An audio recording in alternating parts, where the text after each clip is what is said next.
just go ahead and introduce yourself and tell us about your journey with dogs and how you ended up with your current program. Oh, thanks, brother, for having me today.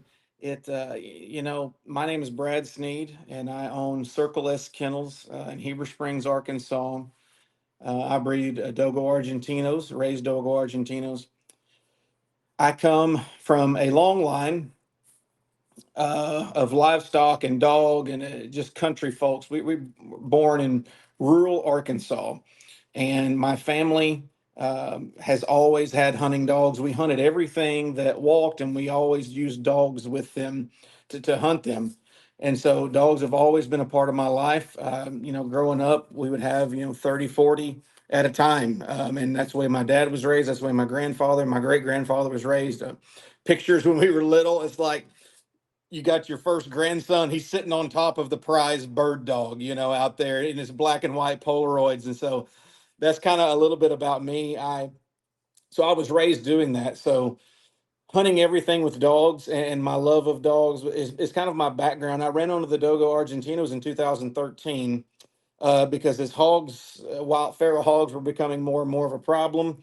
I had access to a lot of farmland on the Mississippi River in Arkansas and pine tree farms. The Lord blessed me with lots of contacts down there, so I had uh, many, many thousands of acres to hunt. And so I was like, I'm gonna start hog hunting. And so I did that many, many years ago. But in 2013, I was researching, what could I do to get the most capable dog to make it safer for me, safer for all my other dogs.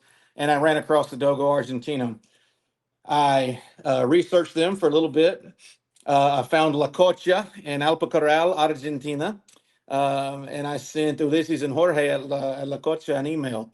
And lo and behold, to my surprise, Ulysses de Andreanores, he's the grandson of the creator of the breed. I've got his shirt on here today, so I'm like repping his kennel along with mine because we're good friends. But I just got back from over there visiting him in Argentina. But Ulysses reached out to me, and I speak really good Spanish, and I'm just an old cowboy, and that's what they are. They're just country folks, um, great people. He began to tell me about the dogs and some more specific things. We hit it off, and that's kind of how I got started. I got my first dog from the United States, and he was a good dog. But when I got this dog from Ulysses and Jorge, I could see there was a difference and the way it looked, the way it acted, that the breeding was different. And so then began to shape what I liked, and everything went back to Lacocha and what Ulysses was doing. And so that's kind of how I got my starts. Some I guess 2013. So that's been a minute ago, about 11 years ago with Dogos.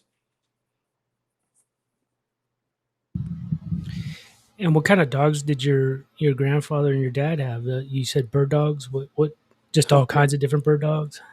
So yeah, yes, sir. So when I was little, quail in this part of Arkansas was a big deal, and so like for Christmas morning, my grandma would make fried quail and biscuits and gravy.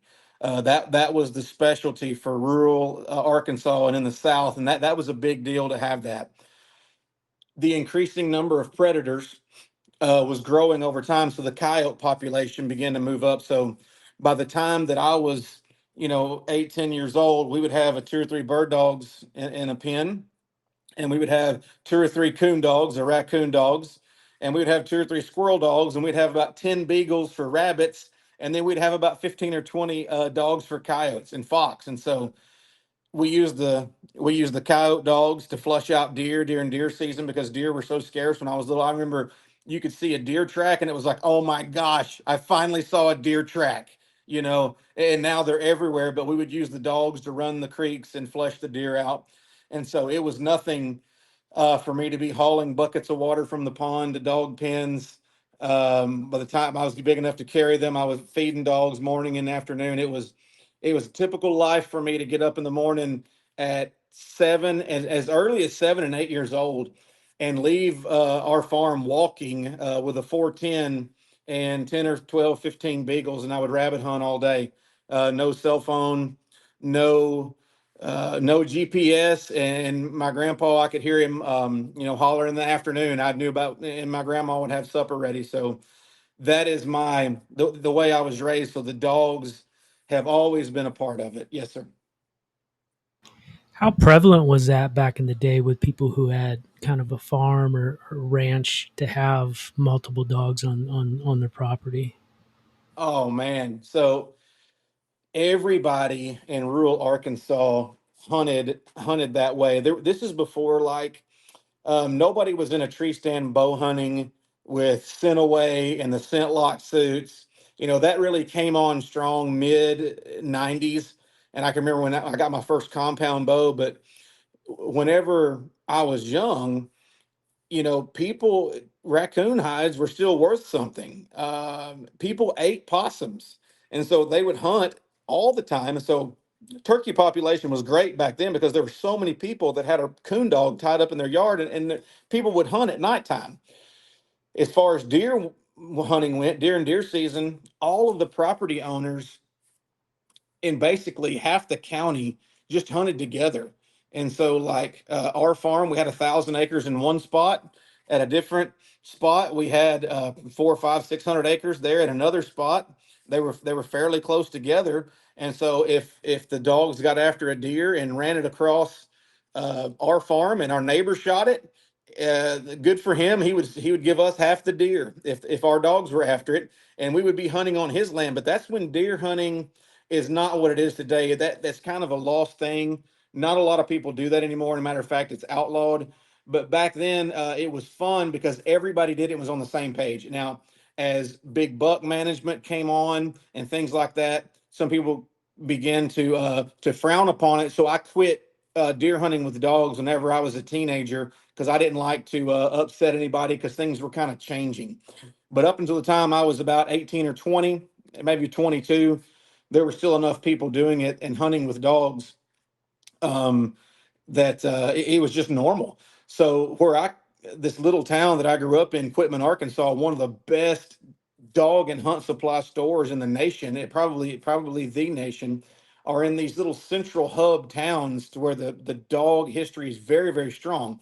And so I'll go ahead and plug my friends there, Dog and Hunt Supply. That's where I get all my stuff, and they have everything. And it comes from people that have third, fourth generation dog breeders. They have everything you could think of. And when it comes to dog tracking devices and equipment, they know all about the electronics and the newest trends. And don't get me wrong, there's many good stores that I use across America and lots of great people, but this one is like 10 minutes from my house. But that'll just tell you what a strong DNA of dog history there is in the rural South.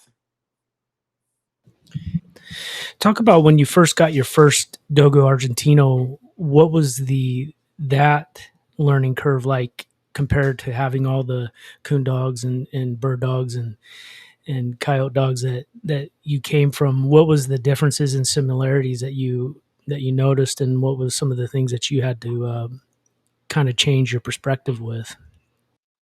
Well, that's a good question. I still remember the conversation with my grandfather, who taught me so much, and he's gone on to be with the Lord now. But I called my grandpa, so I told him I was going to buy this puppy, and he was like, "Well, I've never heard of that." And I was like, "I think that this is one of the most, if not the most, athletically capable dog in the world." And I said, and so, he was like, well, can they do this? Can they do that? Because, we had seen all kinds of dogs. I've watched a greyhound run down a coyote. I have seen almost everything, but I'd never seen a Dogo Argentino in action.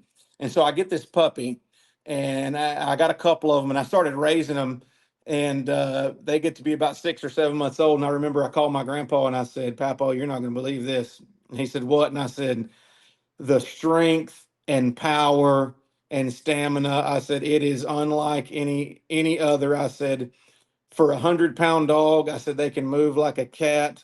And I said you have just got to see these things in action. And so there's a difference between any all dog breeds have got the good and the bad, right? It's like I've got a son that plays college football, but not everybody in his class got to play college football.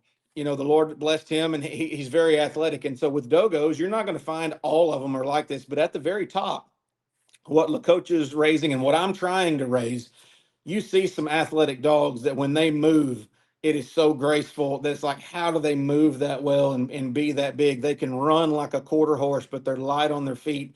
And when I started seeing that, I was like, I am just totally blown away and impressed by this breed. And I I really, really appreciate athleticism because of my hunting background. I that's what I appreciate those things. And so that is what I noticed immediately off the bat. I was like, this is unlike any other dog I've ever seen. And I was like, I cannot wait to get these dogs in the field. And as time went on, I got a little bit better one and I got a little bit better one. And I noticed there's a difference in all things. There's a difference there's a difference in the kid that plays high school football and he loves it and he enjoys it. And then he goes on to get a degree in accounting. And there's also a difference in the guy that plays high school football and he gets a full ride at the University of Alabama. And then Alabama sends him off and he gets drafted by the Dolphins. And so once I started hanging around Ulysses and I started seeing the dogs, what they were really capable of at their very best, I was like, I can't believe that there's dogs out here that can do this stuff. And so now I've been fortunate enough to see a lot of that. I have seen some very awesome things in the field. As a matter of fact, Lakocha, and I don't want to let the cat out of the bag, but that original family, they've written a book about the Dogo Argentinos. They've asked me to write a chapter in it about some of the things that I've accomplished with my dogs because we hunt so much.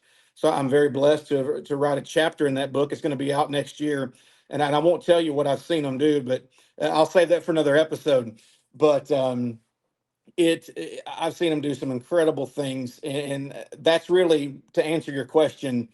That part right there, and as I say on some of my videos, they're asking me, our videographers asked me, what is it about the Dogo, Brad? What is it about that athleticism, but also too the way they bond. Every bonding situation is different, right?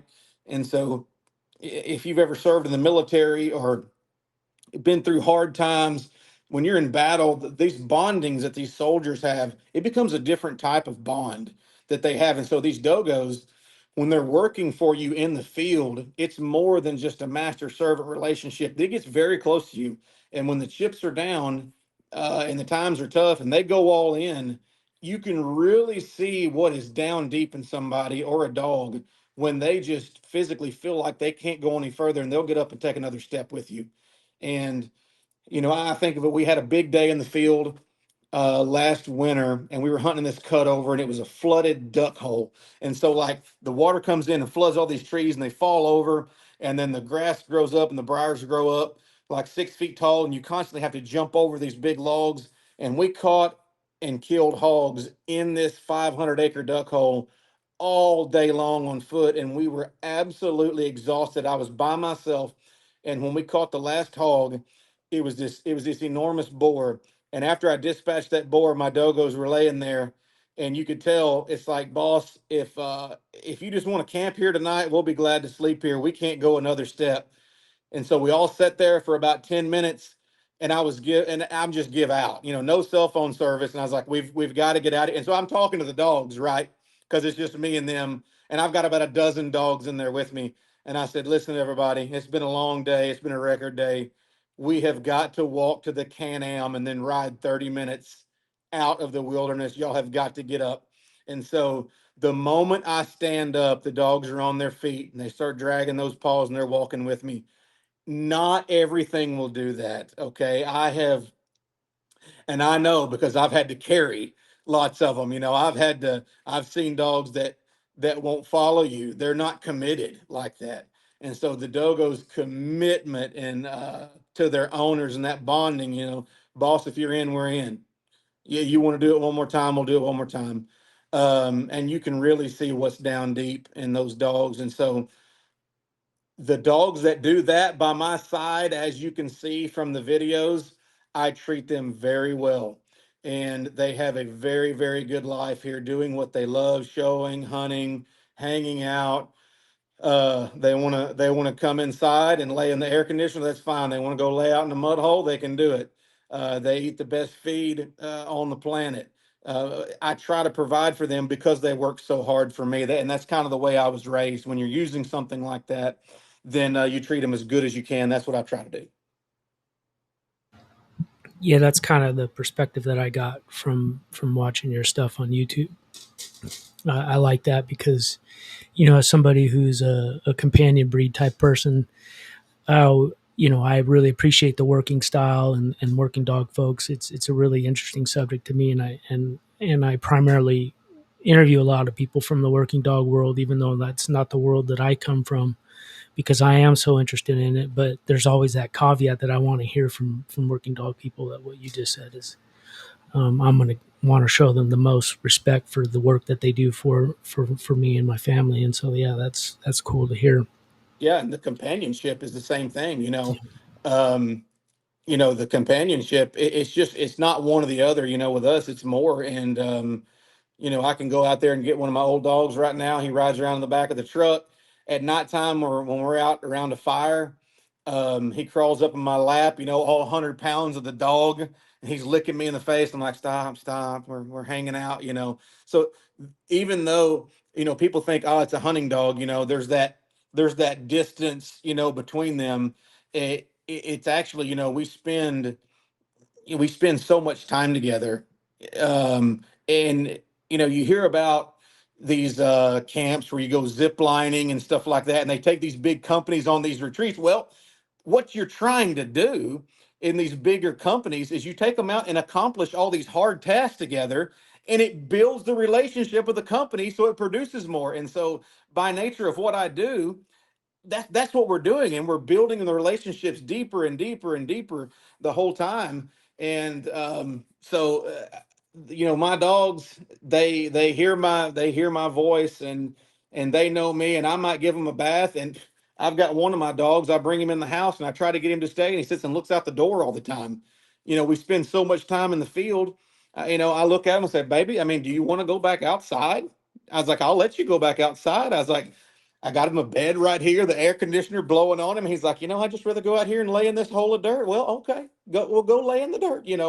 And then I'll wash him again and bring him back in. And so we just try to accommodate whatever that particular dog is telling me he wants to do and how he wants to do it. And so yeah, the companionship. I mean, I love it too. They become so close to me. It's tough, when you lose one or they get old, and that's the worst part about owning livestock and things like that, is if you have them, you're going to lose them. They're going to get old. They're going to get things wrong with them. But and it's always tough. But I miss my companions when they leave, for sure. You're not only involved in the hunting side of it, but you said that you're also involved in the show side of it, or do you have like two different breeding programs, like, or are they all purpose? So one thing that I put on my website, and on my Facebook posts, a lot, is you'll see circle-less kennels representing the total function of the dogo. And the idea that Dr. Antonio Norres Martinez, that what he wanted was a dog that would work well, but was also beautiful. And so our breeding criteria is through the roof high. I mean, maybe someday we do a show and I talk about the criterion that I take before I'll reproduce the genetics, and it's very, very steep. I might, I'll have 3 or 4 litters a year, and I might only have one puppy every 2 years that I think is good enough to pass that on. Growing up, we had 50 mares, and we bred to some of the best studs in the world. And we very rarely raised a colt that my family was satisfied with. My grandpa was like, this could be a little bit better. That could be a little bit better. And I think as breeders, that's what you have to do to keep driving it forward. And so if a dog, first off, he's got to look good, or she, they have got to look exactly like that I want them to look. Second, they have to work right. They have to have the mental stability. That's why we do all the social testing. So they have to have the whole package. And that's why it's hard to find, and it's hard to make this product that'll do everything that I want them to do. 80% of the websites on the internet are fake, and most people, they say, "Well, old Jake, boy, he's a good dog. Now I'm going to breed him." And I'm not throwing rocks at anybody that does that. It is your right to recreate your bloodlines, but what I'm saying is I'm trying to create a dog that, yes, we do show them that it's gonna stand out and look really, really good, and it's going to hunt, and it's going to do the things with children and people, and it's going to have some some accomplishments behind its name before I reproduced that dog. And so I remember I had a dog. He's 8 now. His name's Tai de los Círculos. And when he was 3.5 weeks old, I had 3 litters born at one time. And at 3.5 weeks old, there was a terrible ice storm in Arkansas, and this is before I had my big kennel built, and I still had them with heating pads and stuff like that. And so I brought 3 litters inside my house, and I put them down in my basement. Of those 3 litters that were 3.5 weeks old, all of them barely had their eyes open and they could barely crawl. Tai walked around the kennel all night long, monitoring the kennel while his litter mates and cousins slept. And I said, "There's something different about that puppy. He's gorgeous, but there's something different in that dog." And I began to notice these things. So we started showing Tai at 4 months old. Every show we took him to, he was winning. And every single judge was telling us, I mean, this is what a dogo is supposed to look like. His angles are perfect. His mouth looks good. His eyes look good. This is the kind of dog that you want to reproduce. And I would say, well, Mr. and Mrs. Judge, thank you for your opinion, but he's going to have to do a whole lot more than be pretty before I reproduce him at my kennel. So we put Ty. I took him out of show once he had proven himself. Then we put him in the field, and he is a dog that is second to none in the field. Um, he wound up, and I'll just go ahead and let it spill a little bit. But we knifed a bear behind Tai. Had a black bear by the throat and held it down while I dispatched it, and that bear attacked us in the woods, and he protected me. This is the kind of stuff that I'm looking for. You know, they've got to look good. They've got to do that. And at the end of the day, I got to bring them, I've got to ask them to turn that switch off.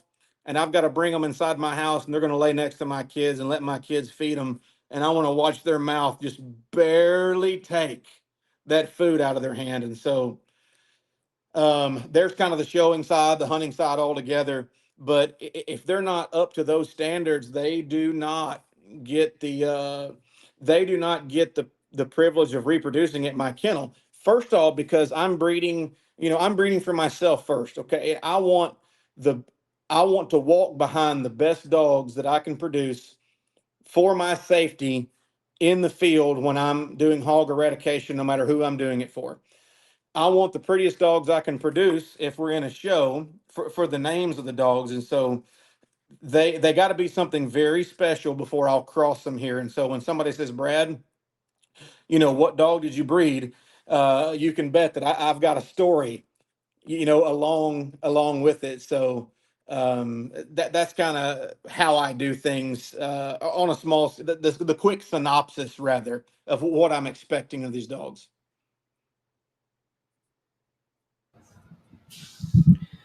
So if a dog doesn't add up in the field but adds up in the show ring, what do you just give it to somebody who's just a show purpose type person, or do you just soft call it out of the program? So what I'll do is when these dogs are, I don't have that much issue anymore because I've been doing it long enough. When I keep a puppy, you know, in the way that I breed and the characteristics and things that I'm looking for, I pretty much know. I can see the way it looks, and I pretty much know what I think it's going to do. So when I hang on to a puppy, so like right now, I've got 3 puppies out here. They're all about 6 weeks apart. There's 2 females and a male. They're drop dead gorgeous. I saved them out of the litter, and I watched the way they were acting, and so I pretty much knew based upon who their parents were, what their parents did, all these little telltale signs that other breeders know what I'm talking about. You do it long enough, it's like that puppy right there. It's going to do this. So I don't have that issue as much. But if I get a puppy out there, so say for instance, about 6 months ago, I had a customer call me and they said, I'm looking for a dog that's proven. And I said, what do you mean by proven? They said, well, he's gorgeous, but he can also hunt. And I said, I'll tell you what. I said, I got a dog out here for you. And I had this dog named Gaucho de la Cocha. And so I got him from Ulysses because Well, it's a long story, but Ulysses and I are friends. But so Gaucho is beautiful, right? He's huge. I started hunting him, and Gaucho would do what I asked him to do, but I could tell his heart really wasn't in it. And so I was like, this dog. And so after I started taking him to the field, I was like, this dog would rather lay on the couch and watch cartoons all day with the children than to be out here in this field. Now, he'll gladly do it if that's what I ask him to do. But I can tell when I look in that dog's face, is he like, yeah, I'm here against my will and I'll do it. Kind of like the way we clock in at work, or it's like, I got the rest of the dogs that I'm taking. I'll go out there right now and they'll look me in the eye and say, when are we going again? I'm ready. When are we going? So this one particular customer, they weren't very acclimated to handling a lot of big dogs. And I said, sir, I said, if you'll trust me on something, I said, I got a dog that I've been had in the field. And I said, he's going to be perfect with your kids and he's going to be perfect. And so people are all the time calling, looking for things. And so I keep several young dogs around to supply them. And he said, well, what if it doesn't work out? And I said, I'll tell you what I'll do. And so when I do that, I send the dog to their house. I said, put a deposit on him. And I said, try him for 30 days. And if you don't like him, or if he's not exactly what I said he is, send him back. And I'll send you deposit back. No questions asked. I said, but I am telling you, this dog is gentle as he can be. And he would much rather sit beside the kid in the swing and just think that that's his job protecting him from the grandma that kisses the baby too much or whatever. And so I sent the dog to Kansas. I won't mention all of my customers' names here just for privacy reasons. He keeps the dog for 3 days, calls me back. He said, Brad, oh my gosh. He said, all he does is want to lay on this couch and be sweet. He's potty trained, could not ask for a better dogo. And I said, see, he's perfectly content. He'll go and hunt, but he doesn't have to. And so they continually send me pictures. They've had him now for 6 or 8 months. And, they show the pictures of him laying on the ground and the 6 month old baby's crawling over the top of him and raising his lips open and looking in his mouth and doing all that stuff. And so those are the places that those dogs will go because customers call me looking for different things. And I have some dogs from the other perspective side that they maybe had a marking on them that wasn't quite conducive to show, because my lines are the oldest lines um, on the planet because I'm tied in with that original family. And so we're raising some of the oldest lines. Now, it took Dr. Martinez many, many years to cull out like all the black spots, right? And so every now and then I'll have a puppy with a black spot like at the base of his tail. And people will say, well, that's not a real dogo. And I say, well, on the contrary, it's actually so authentic. It's the original genetics they were trying to cull out. And so if you get some of these dogs that get Americanized and they get swapped in with some pit bulls or American bulldogs and they kind of get watered down a little bit and they kind of lie on their paperwork, you can see some markings on them that I'm like, that's not a dogo. That is not a dogo, because people will send me pictures. Is this a dogo or not? And I said, that's not a dogo. But in this particular instance, sometimes we will get a spot like that La Cocha or they were trying to fix, and it'll come up. And so our customers that show like, I can't buy that dog. I understand. So I'll call up the guys that are hunting. They're like, I don't care where the spot is. I know those are real, and they'll take them and put them in the woods. Yeah, for sure. I'm not a purist. If the dog looks impressive, man, I Right. that's the kind of dog I want. And I'm That's also the right. kind of dog guy that would say to you, "Give me that dog that wants to lay on the couch." Yeah, that's right. So right now, I've got a female out in my kennel. Her black spot on her eye is too big to show because it's bigger than 10% of her head. So right, so that's a disqualifying mark. And so we have never reproduced her, but she is absolutely phenomenal female. She's out of my world champion Carlos de la Cocha. She's a known daughter of his. I can get her out in the field. I call her name. She walks by my side. She's on voice command. I mean, she is absolutely incredible. So I keep those dogs around to use. And like any good breeder does, brother, I sell my best ones. If you're going to build up the breed, I can't keep all of my best dogs. I've got to give my best ones in the hands of our people that want this product. So yeah, I'll keep, I've got these puppies on reserve right now. Nobody knows I've got them but you and whoever listens to this. I've got females on reserve at different places across the United States in case lightning strikes my kennel. I've got males on reserve in case something happens to my males here. And so any good breeding program has got stuff like this. But past that, the best puppies that I raise are getting put in the hands of my customers. And I often tell them who buys my pick pup, I say, I want you to know this dog is special to me. And it is taking me, 4 or 5 generations of family dog knowledge, countless hours in research, and thousands and hundreds of thousands of dollars to produce this. And I am dang proud of it. And that's what I try to put in the hands of our customers. Yeah, that's something that I find that this is a subject matter that I've talked about in private with a lot of people, and even have had some spirited discussions with, even some veteran smart breeders that have been doing it a long time. And they don't quite get what I'm saying because I'm not a breeder and I haven't, bled and sweated and cried over the losses and stuff like that. So they don't necessarily value what I'm trying to say. But I really do logically believe that you can't be so closed off with your bloodlines because you need good people to have your good dogs, because at the end it's the best business decision in my opinion. It's just like anything, it's like you want Shaquille O'Neal to drive your Ford That's pickup right. truck. You know That's what I right. mean? So it's So you're correct, brother. yeah. So what you're saying is correct.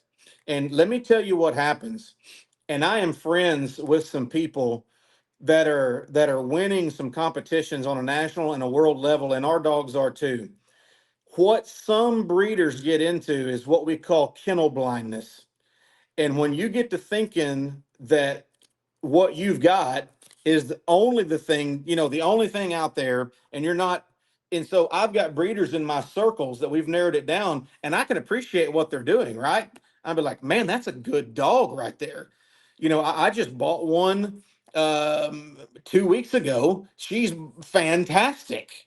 But it comes from breeders inside my circles, and if you can't keep all these good ones for yourself, because then you're trying to just simply build, your name up. And I'm not against building your name up. You got to have good dogs, right? But you want to create enough of them where there's enough to go around. And some people work and finally get that one good pup, and it's like, oh, I'm going to keep this pup, and that's okay. But my philosophy is, and along with the people that think like me, and these are some people that are leading the way in different breeds that I'm talking about of working dogs. I had a buddy of mine tell me, one of my good buddies created the American Fox Beagle. He created it, and he created this breed. It's doing well in America. It's half American, fox dog, and half beagle. It's a mid-sized dog. And he told me a few months ago, he said, Brad, he goes, all these other guys get kennel blindness. He said, and they can't see that somebody else could possibly have anything better what they have. And he and I shared the same thing for years and years. We went around. If somebody had a better dog than we did, we made an offer on it. And it's like, hey, how did you create this thing? What happened?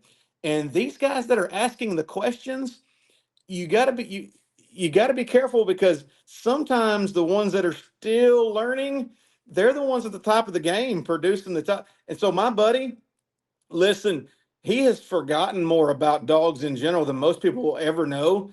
And he was the one telling me you can't get kennel blindness and think that you're the only one. I was like, yeah, that keeps us humble right there. It's possible that so and so doesn't know jack, and he accidentally creates this for something that's really, really cool. And I need to pay attention to that. But what I try to do, brother, is yes, at the end of the day, I will weed out and save along the year things to keep the kennel going. And then past that, the very best that I'm producing, I'm putting it in the hands of people that are taking them to do things. The people who are hunting in the tournaments, and I don't hunt in any tournaments in America. I have told too many people that if I'm providing things for you, I won't hunt against you that are doing these things. And I've had some different thoughts about that recently. But that's things that I go through as a breeder, right? They don't want to. When you have a good a son or a daughter, they don't want to see the dad of that dog show up at the same place. It's like, hey, I sold you this dog. Now I'm gonna, put it on you before you're ready to handle this. And so I don't. There's some of those things that I don't engage in. That's why a lot of things I do is in Argentina and along showing in the United States and things like that. But whenever I'm hunting, I am hunting for my property owners and the people who hire me, and I just keep that separate than the tournament hunting industry. So that, but yes, I am putting some really good dogs in the hands of my clients, and sometimes I'll say, "Sir, you just bought the best dog I had. Now I've got to make another one." But see, that's my job, is to make another one, as a breeder. So that's what I take seriously. So like Ulysses and Jorge, the best female on La Cocha grounds, is leaving there in 10 days, and she's coming to my kennel. And Ulysses just laughed and he's like, "I knew you were going to like that female." And I was like, "You're right. I did. I love her. I got to have her. She's fantastic." She's won a championship of work in the FCA in Argentina. She's beautiful and she hunts like a blame South African lioness. She's got it all. And so he just laughs and says, "I'll make you another one." And I said, "That's all I do for my customers. I take them and I try to make more for them." But that's the cycle that the people who are wanting to push the breeds of whatever they're doing forward. And whether my name and the Circle S, you know, ever does anything, that's up to the Lord. But I enjoy seeing the people call me and say, "Your dog or the dog you bred just accomplished this," and "Thanks for such a great dog." And I find satisfaction in that. Yeah, for sure. And that's kind of my mindset too. That would be always the top priority. And honestly, from the outside looking in, like I've said before, to me, that's the you're gonna reap the benefits in the back end. In my opinion, it may not be right up front, but in the end, you're going to be the last man standing, basically. You know what I mean? So the Yeah. best in the world are the ones that you know look past the initial victories and they look for the gold medal, not the tournaments that lead up to that gold medal. You know what I mean? So Yeah. that's kind of my mindset. That's right. And so Augustina, this female that's won a championship, we could show her again in Argentina at the World Show in December, but she's already accomplished so much. And we've done this for so long. When a dog has got it, when it's got it and they start achieving these things, it's like, do we want to accomplish this and put this title behind them? And so we do it to a certain extent. And we're like, you know what? This female or this male, they've got it. This is what we need to be reproducing. And right now, while they're 3 years old, they're throwing their best genetics right now. Let's go ahead and cash in on this. It's kind of like the stock market a little bit. We had Cardo de la Cocha.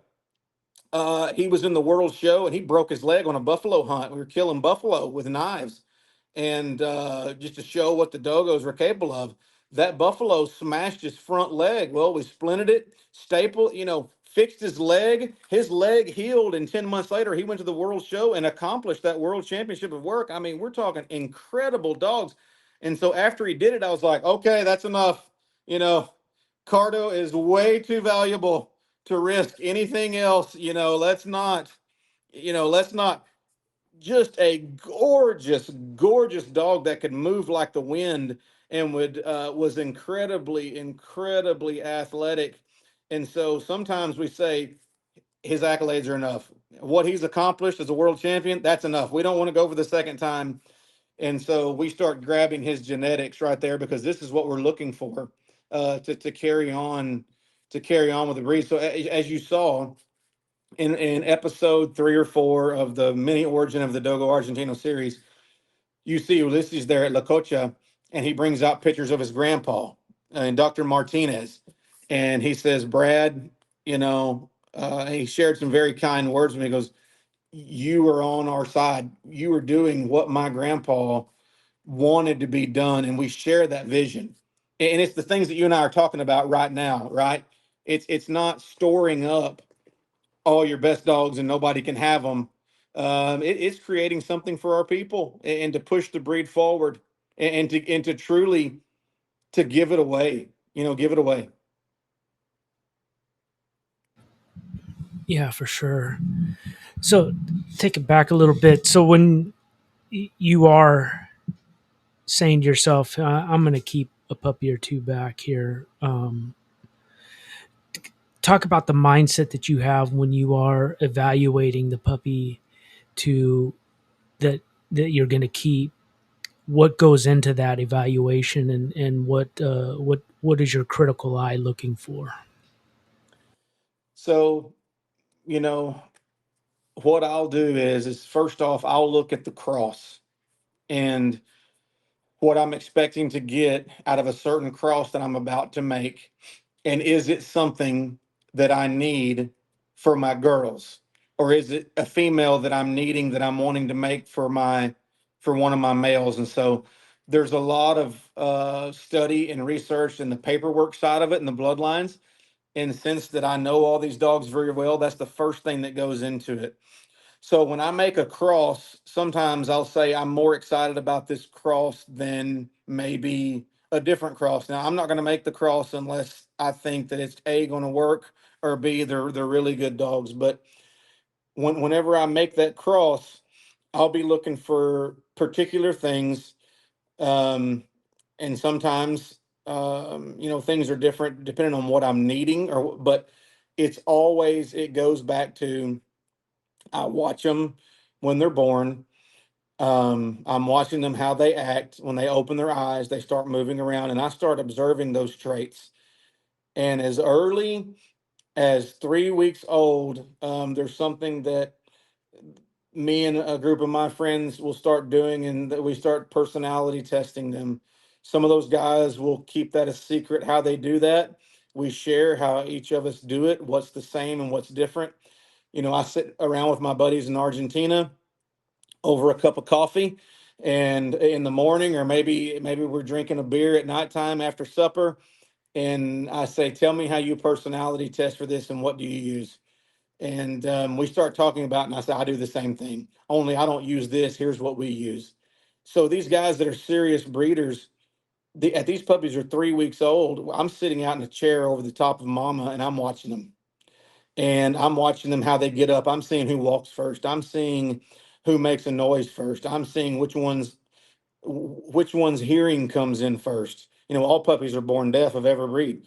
Some of the dogos, they don't ever gain their hearing. We do our best to kind of weed that out of our lines, and we've done a good job of that. Every now and then you're just going to get one, but I monitor that. By the time they're 4 weeks old, uh, first off, all of my dogo puppies, they start eating mash food about 3.5 weeks old, and I watch that. Now they're not weaned by no means, but I start putting it in front of them and I watch that. Um, I do everything to these things and I test them, and it's very extensive. And I'm taking mental notes. By the time that they're 4.5, 5 weeks old, I've already got my favorites picked out, with the exception of a couple of say Cinderellas that could surprise me. And through a series of personality testing that are very specific to my family. And what's crazy, brother, is what my family has done for 100 years. I talk about with my buddies in Argentina. We're separated. We're halfway around the world, and it's neat to sit there and say, That's what my family does as well. Because these are dog people, right? And when you're looking for these things, there's little clues that tip you off. His family's been doing it for 100 years. My family's been doing it for 100 years. I'm not saying that makes us perfect. And that's not what I'm saying. But all these other breeders out there, I'll guarantee you, when you get them out here, they're going to start saying the same things that I noticed that. Yes, I noticed the way that puppy carries his tail at 4 weeks old. I watched the way he uses his nose. I watched the way he uses his ears around his mates or her. And so there's all of these things I take into consideration.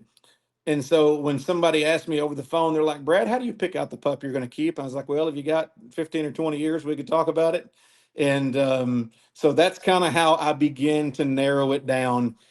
And sometimes I'll tell somebody, you just bought my favorite puppy. You know, this is my pick. And I was like, I have got all I need for the next 2 years worth of genetics. And if I were going to keep one, this is the one that would be it. And you've got him. And I'll tell my clients that. And oftentimes, if nobody buys my pick puppy, I'll hold it. So I have a pricing system just like everybody else's. Sometimes I've got pick puppies right now sold for next year out of certain crosses. Every now and then I'll have different quality of pups sold and nobody's picked the best one. And I'll have him in hiding as long as I can. And somebody's like, I'm looking for it. And I was like, you know what? I've got that puppy. And and I say, and I can tell when I'm talking to a buyer if they A know what they're talking about, B if they're qualified, C if they can handle it.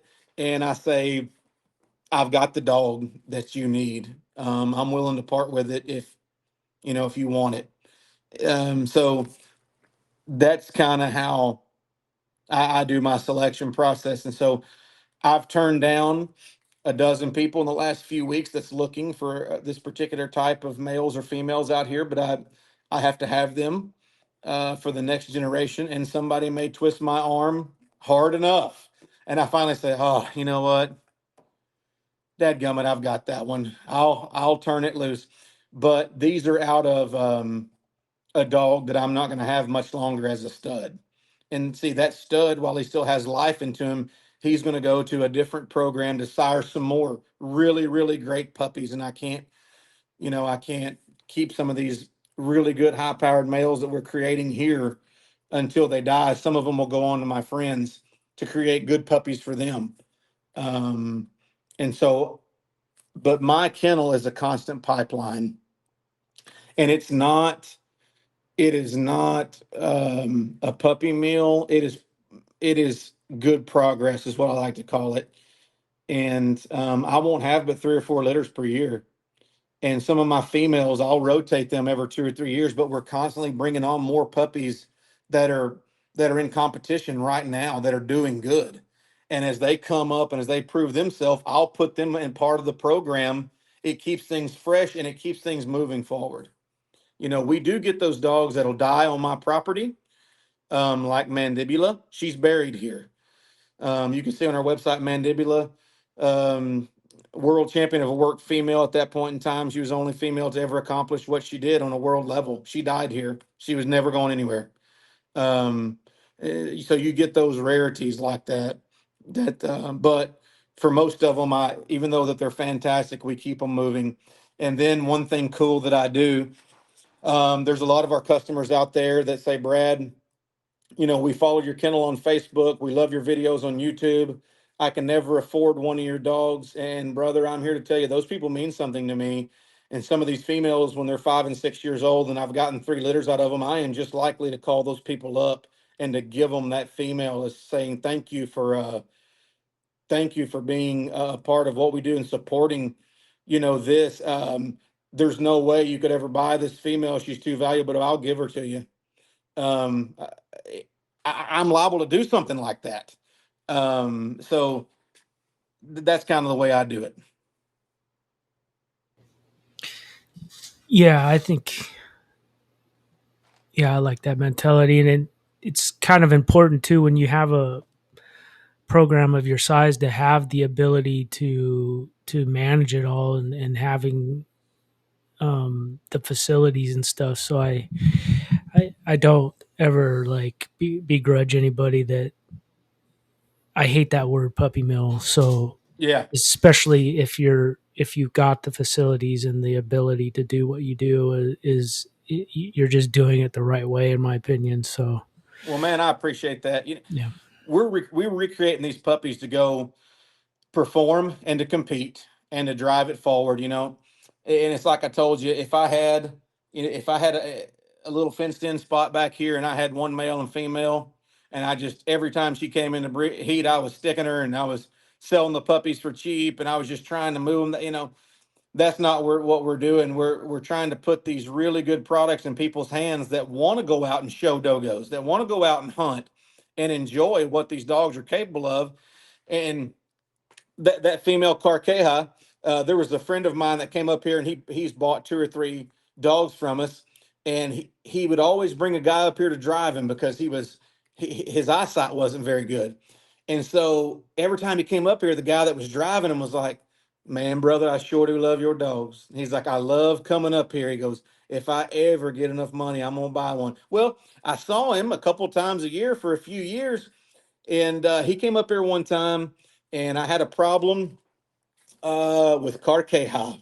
Absolutely, hands down, one of the best females, in my opinion, that I'll ever own or has ever walked. She was full litter mate sister to Cardo, my world champion. I'm talking bad to the bone, athletic, crazy, sweet, and gentle with kids and children. And she had a problem with her uterus and all that. And we had to do a C section. And I told the vet, I said, sew her up. We're never, her life is not worth it. Even though I would love to have her genetics for years to come, she's such a good dog. We're never breeding her again. The next time that guy came up, I said, "Hey, baby, come here. I want to show you something." And he said, "What's that?" And I said, "What do you think about her?" "Oh my gosh, she's fantastic." And this guy knows my bloodlines, right? I was like, "That's a full sister to Cardo right there." She was born at La Cocha in Alpa Corral, Argentina. She's everything that Dr. Martinez intended the dogo to be. He goes, "Man, I would love to." And I said, "She's yours. Take her home and use her as a pet. Love on her, feed her from the table, make her mud fat, take her on walks in the afternoon, feed her pork chop bones and chicken necks, whatever."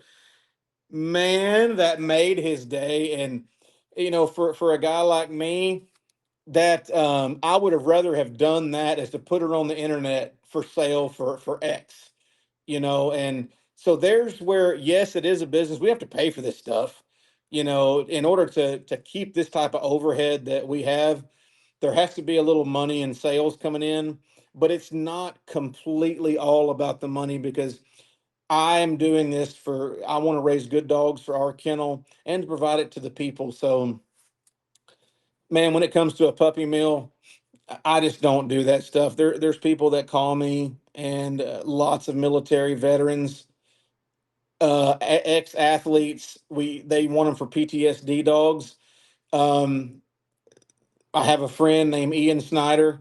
You've heard the story of the lone survivor.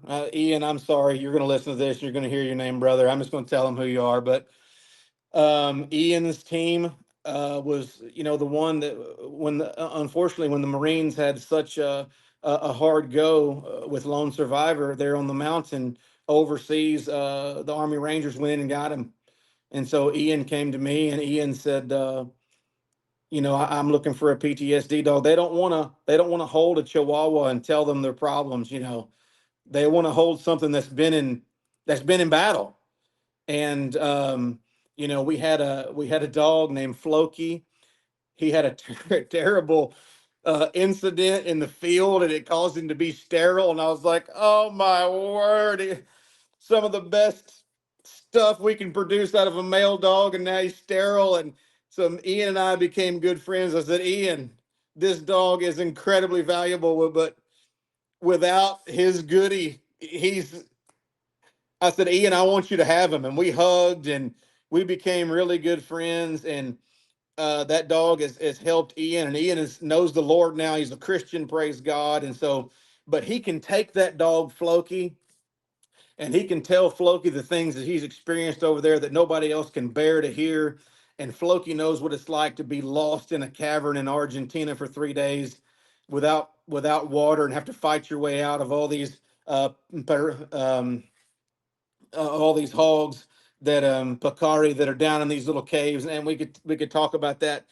But I enjoy that stuff, brother. In building relationships with these people, so I don't sell, everything. And so some people are like, well, Brad, why don't you give me one? Well, these are specific incidents with very specific dogs. And so this is to answer your question, what do you do when you have this happen?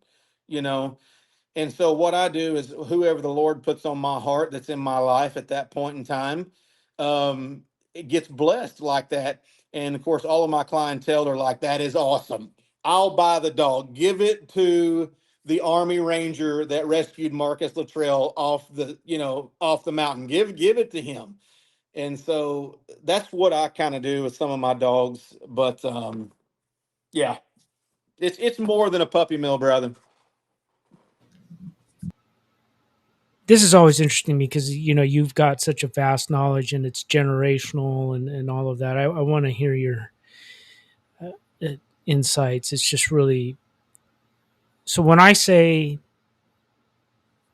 inbreeding, line breeding, outcrossing, what does that mean to you?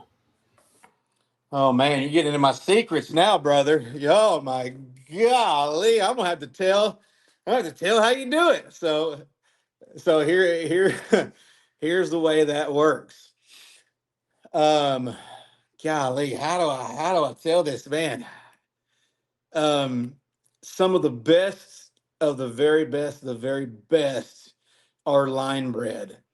And there is a way that you have to do that, and there is a way that you cannot do that. And I I can tell you that there's a few no-nos that you don't want to do, and there's some things you can do, and there's some things that after you do it one time, you can't do it again. And the only way you will know that is if you have been in the game like my family or Ulysses' family, and you're breeding, or you just ask somebody you trust and you take their advice. Okay, I'll give you this instance from what has won some world championships in the Brangus cattle world. Okay. They are line bred so tight that it borders on inbreeding. But what that line breeding does is it will gather up all of those best qualities and it'll keep putting it in your program. Now, if you breed, you cannot breed litter mate brother and sisters, right? And this is where this gets sticky because people that are in the public, they're going to disagree with a lot of things that I say, but they have never crossed two parakeets together. You know what I mean? They don't know breeding from, I won't get into that. And some people that do know a little bit about will disagree with me. If you cross a brother, let me tell you the results, okay? You don't ever want to cross a litter mate brother and sister unless you have a litter that is absolutely 1 in a million. If you have a 1 in a million litter, you can take that brother and sister and you can cross them.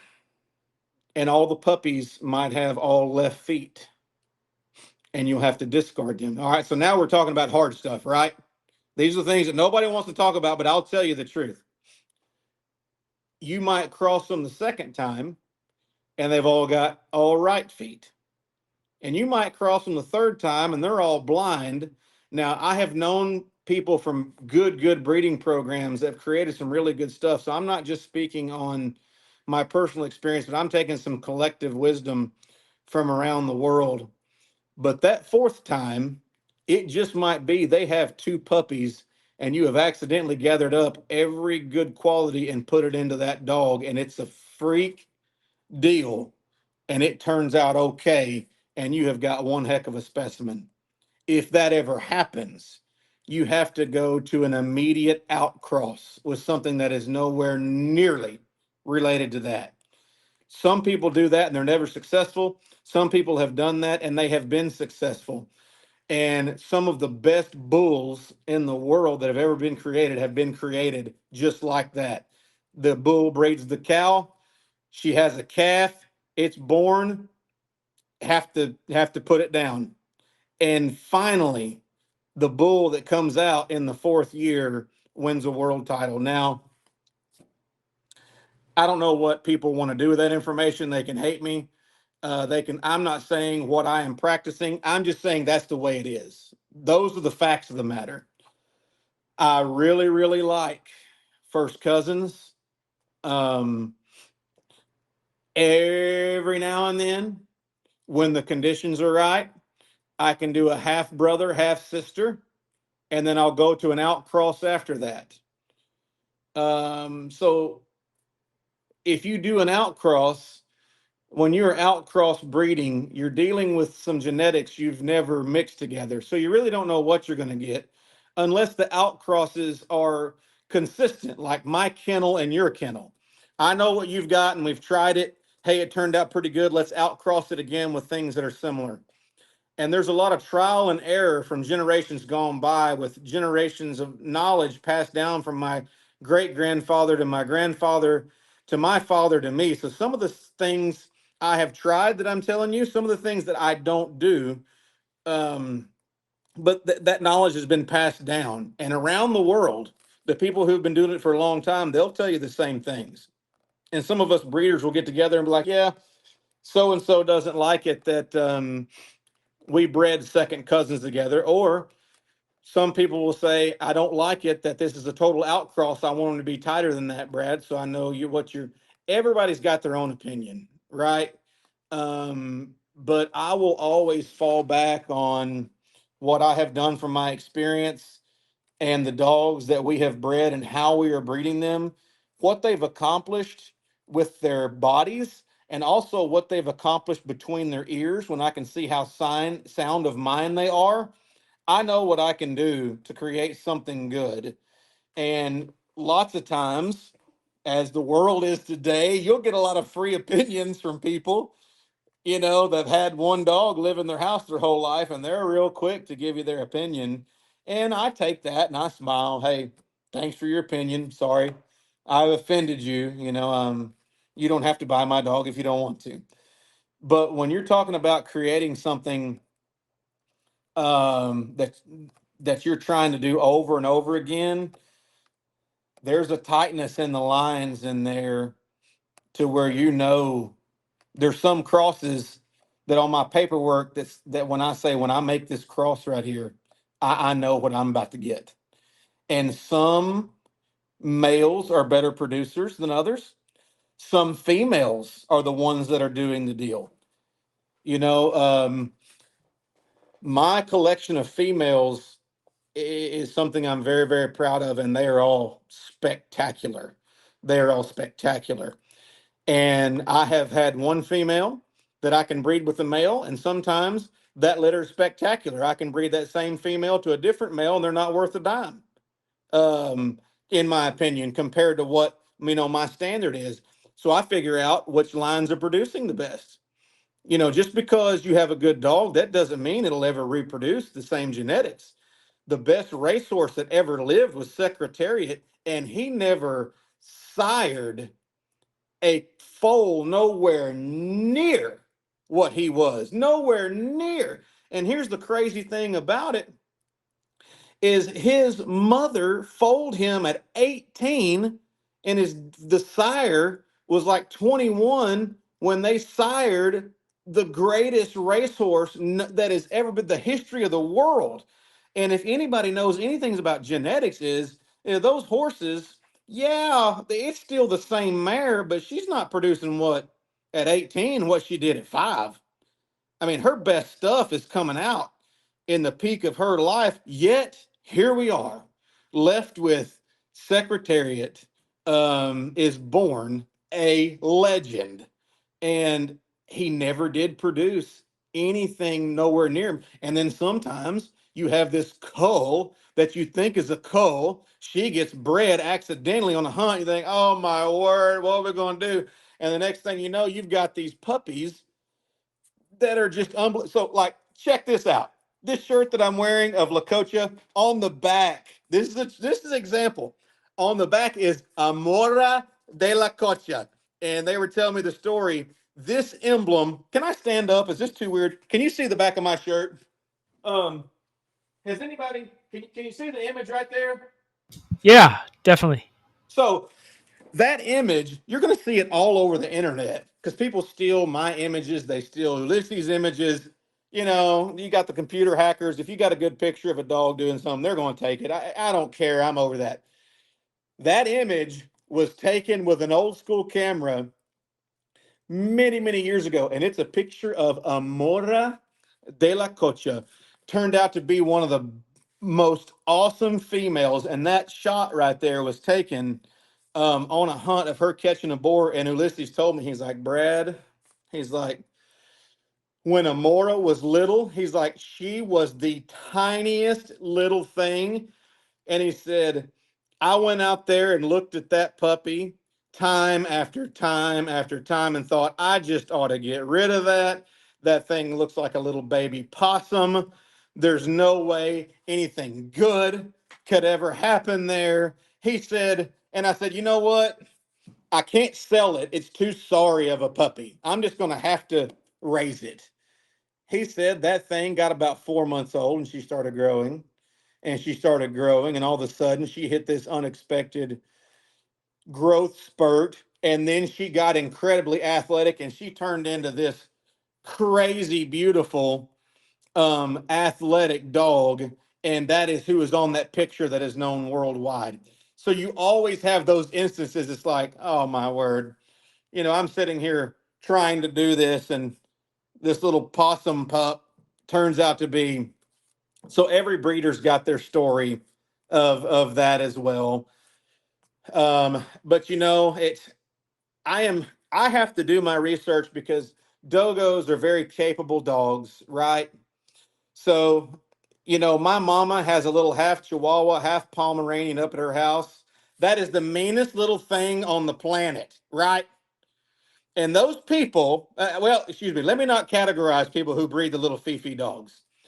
You don't have to take a lot in consideration when you cross those little things. And if anybody wants to call me and debate that, I am here all day long because they're as big as a shoebox. And if they bite you, nothing happens, right? Well, if I create a dogo half as mean as her little Pomeranian up there, he'd kill somebody, right? So I have got to be 5 times as careful when I'm doing these things as the little Fifi breeders out there that's sending the Pomeranians home, and you know, he'll jump on you and bite your leg every time I sit down. You know, I'm just like, golly, you know, if I bred dogs like this, I'd be in prison, you know. It is so important. I have a 120-pound Turkish Shepherd. I say Turkish Shepherd because he's a mix between Anatolian, Akbash, and Kangal. Oh, fantastic.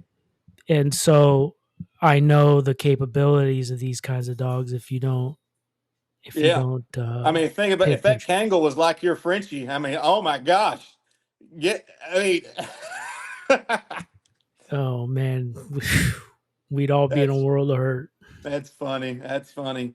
Well, Yeah, brother, thank you so much. yeah, There's so many avenues we could pursue. You know, I love talking about dogs. yeah. I could do this all day. I mean, if you'd be so kind and ever have me back, we'll discuss different avenues and Yeah, there's definitely tons of more questions, and yeah, we can set it up in the near future. Let's do a part two, and we'll think of things to say and questions to come up with. I'll one more question, and this is just because this is the question that I ask everybody in a roundabout way. Just depending on what breeds they have. If I was a billionaire and I said, "Hey, Brad, I need you to build another facility, and I need you to breed a second breed, but they have to be 25 pounds or under." What would that breed be? oh man, 25 pounds or under. Let me think. I've got some favorites. Um,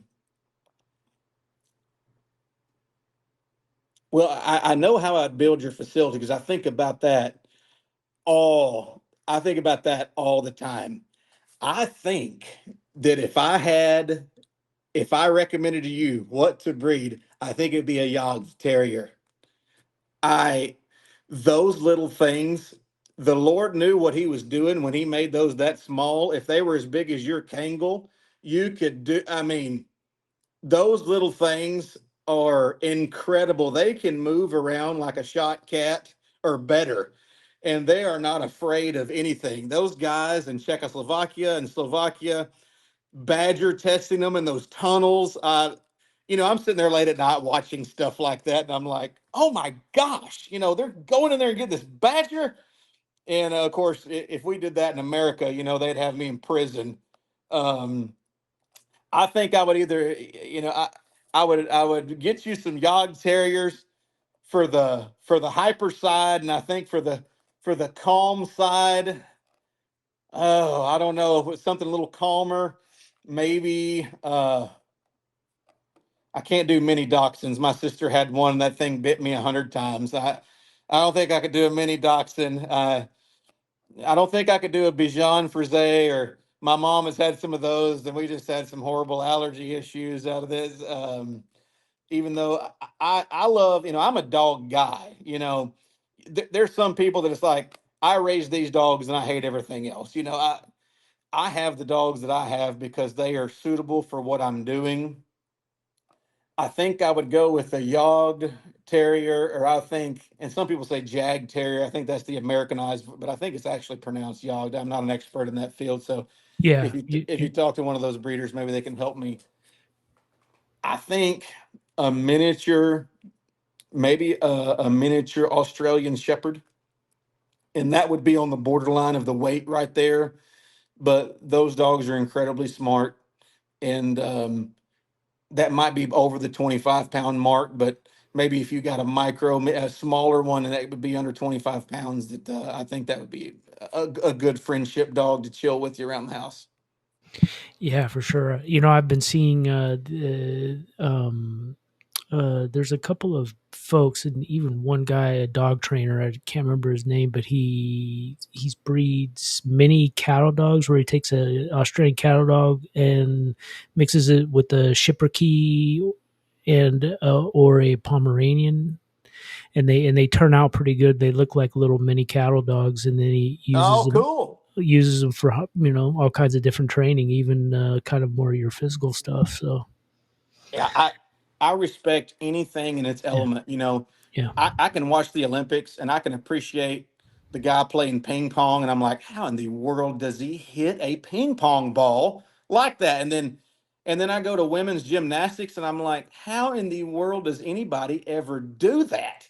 And it's like, I could get in the swimming races. I mean, I would get beat, but I can't swim fast. I can't. I would get beat. But like the gymnastics, I couldn't even get out there on that pommel horse. I'd break my neck and die. So that's kind of the way I am with dogs. I appreciate all the different, all the different varieties out there. Jesus Answers Prayers is a multi-platform ministry in both English and Spanish. Our mission is twofold. First is evangelism. We have the gospel presentation videos to help reach the lost and explain the basics of the gospel. The links can be found at the end of every video produced by this ministry. They also help in aiding the Christian in evangelism. Second is the education for the Christian community. God's word is very important to know. God doesn't speak in an audible voice to us, but he does speak through his word. If we don't read his word, then we can miss out. So knowing is important. And if you're anything like me, it can be hard to understand particular chapters and their meanings. So it's nice to have that commentary to help grow in the understanding of God's word. If you want to grow in your understanding of Scripture, then you can find the Bible, a work in progress, book by book, chapter by chapter, with a corresponding Matthew Henry commentary. God bless and see you there. Jesús responde. Oraciones. Es un ministerio multiplataforma, tanto en inglés como en español. Nuestra misión es doble. La primera es la evangelización. Tenemos los videos de presentación del Evangelio para ayudar a alcanzar a los perdidos y explicar los conceptos básicos del Evangelio. Los enlaces se pueden encontrar al final de cada video producido por este ministerio. También ayudan al cristiano en la evangelización. En segundo lugar, está la educación para la comunidad cristiana. Es muy importante conocer la palabra de Dios. Dios no nos habla en voz audible, pero sí a través de su palabra. Si no leemos su palabra, entonces podemos perdernos. Entonces, saber es importante y, si eres como yo, puede resultar difícil comprender capítulos concretos y sus significados. Por eso es bueno tener ese comentario para ayudar a crecer en la comprensión de la palabra de Dios. Si desea aumentar su comprensión de las Escrituras, puede encontrar la Biblia, un trabajo en progreso, libro por libro, capítulo por capítulo, con el correspondiente comentario de Matthew Henry. Dios los bendiga y nos vemos allí. Thank you to our generous sponsors, Mark and Perla Lambert, for supporting this video. Your contribution helps us continue to create valuable content for our audience. Please show your support to their YouTube channel, Jesus Answers Prayer, and tell them you heard about them from the Bulldog Social Club. If you're interested in sponsoring future episodes, please feel free to reach out. We'd love to collaborate with you. My email and phone number is listed in the description section of this video.